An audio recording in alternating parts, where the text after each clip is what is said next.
వి gold trusted gold buyers. మీరు తాకట్టు పెట్టిన బంగారాన్ని విడిపించి ఈ రోజు ఉన్న మార్కెట్ ధరకు కొనబడును. Hi guys, welcome to iDream. నేను మీ చాణక్య. ఇండియా పాకిస్తాన్ మధ్య జరుగుతున్న వార్కి మనకి ఎలాంటి అప్డేట్స్ వస్తున్నాయి ఏంటి అనేది కూడా మనం చూస్తూ ఉన్నాము. అండ్ ఇలాంటి సమయంలో మార్కెట్స్ యొక్క పొజిషన్ అండ్ ఎవరైతే ఇన్వెస్ట్ చేస్తున్నారో వాళ్ళకి కావాల్సిన మెయిన్గా ఇలాంటి వాటిలో ఇన్వెస్ట్ చేస్తే మంచిది అని కూడా మరి కొంతమంది కూడా రీసెర్చ్ చేస్తుంటారు.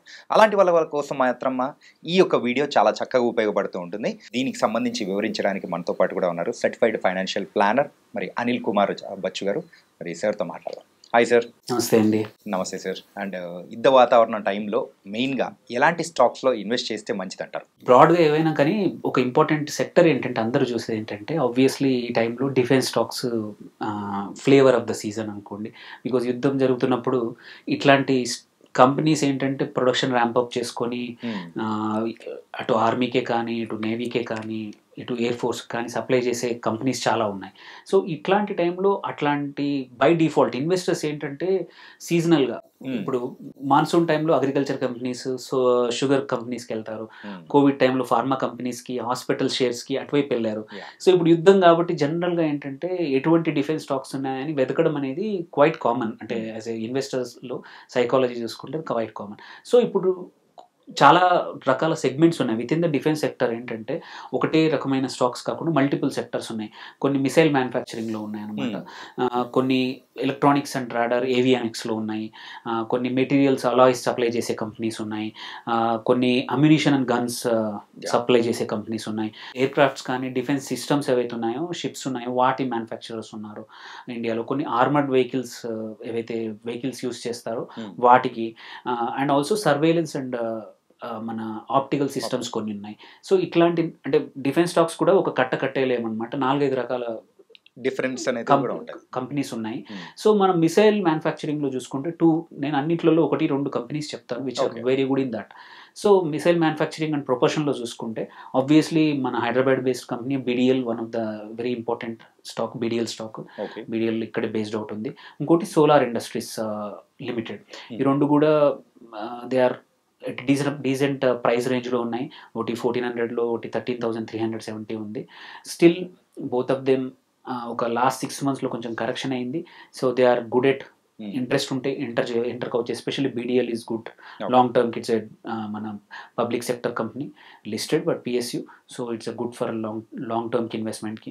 దెన్ ఎలక్ట్రానిక్స్ రేడార్లో మనకి బీఈఎల్ ఉంది, అనదర్ హైదరాబాద్లో based out. So this is also one company very good. Next materials and అలాయిస్లో ఏవైతే ఉన్నాయో చూసుకుంటే మిదాని, దట్స్ అనదర్ యాక్చువల్లీ ఇంకో హైదరాబాద్ కంపెనీ. ఏమంది హైదరాబాద్లో బేస్ అవుట్ ఉన్న కంపెనీ మిదాని లిమిటెడ్. 305 దగ్గర షేర్స్ ట్రేడ్ అవుతుంది. ఇట్స్ అ గుడ్ స్టాక్ 300 రేంజ్లో. అట్లాగే జేఎస్ఎల్ మన అది కూడా బాగా ఉంది. సో ఈ రెండు మెటీరియల్స్ అండ్ అలాయిస్లో బాగా ఉన్నాయి. Then coming to ammunition and గన్స్లో కూడా 2 స్టాక్స్ ఉన్నాయి. బట్ దానికన్నా కూడా ఎయిర్ క్రాఫ్ట్స్ దాంట్లో HAL one of the good stock. Last 1.5-2 years నుంచి మంచి రిటర్న్స్ ఇచ్చింది. అండ్ హెచ్ఏఎల్ ఈవెన్ ఈ ఆపరేషన్ సింధూర్ కన్నా ముందే క్వైట్ అ ఫ్యూ ఆర్డర్స్ వచ్చాయి అనమాట, చాలా ఫ్యూ ఆర్డర్స్ వచ్చాయి. So HAL can be invested. It is at now 4,500 రేంజ్లో ఉంది.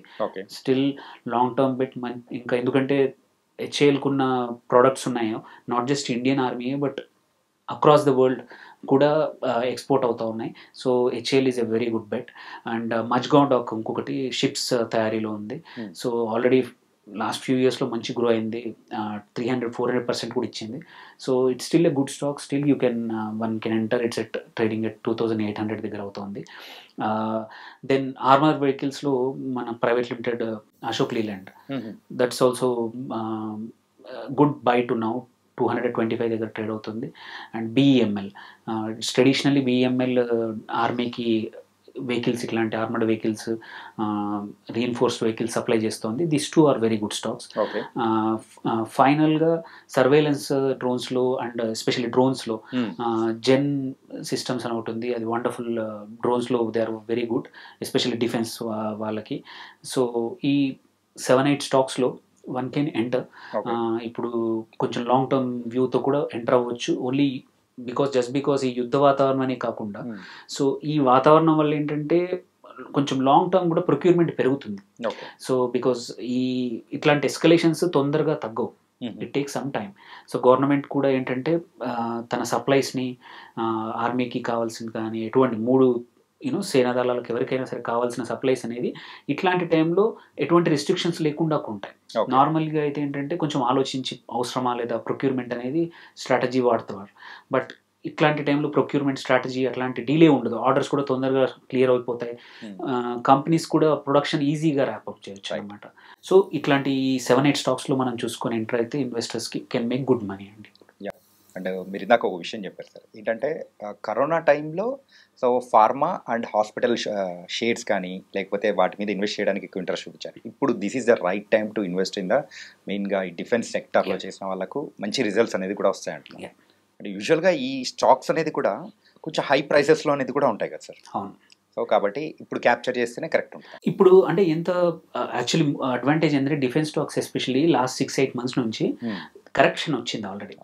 ఓకే, అంతకుముందు 1.5 year మంచి ర్యాలీ ఉండింది డిఫెన్స్ స్టాక్స్ అన్ని. ఎప్పుడు అందరూ కూడా వాళ్ళ పోర్ట్ఫోలియోలో మజ్గాడాక్ ఇట్లాంటి హెచ్ఏఎల్ ఇట్లాంటి స్టాక్స్ పెట్టారు. బట్ లాస్ట్ 6 monthsలో ఇవన్నీ ఎక్కువగా అమ్ముడుపోయి కొంచెం రేట్ తగ్గిపోయింది, పడిపోయినాయి ప్రైసింగ్. మళ్ళీ ఇప్పుడు ఇది వచ్చింది కాబట్టి there is always a good chance to reenter them అనమాట. ఎవరైతే ఇంతకుముందు ఎస్పెషల్లీ ఎవరైతే మూమెంటం ఉన్న స్టాక్స్లో ఎంటర్ అవ్వాలనుకుంటున్నారో and flavour of the season కూడా అనుకుంటే ఈ టైంలో యుద్ధ వాతావరణంలో ఇట్లాంటి స్టాక్స్ జనరల్గా కొనడానికి ట్రై చేస్తాము.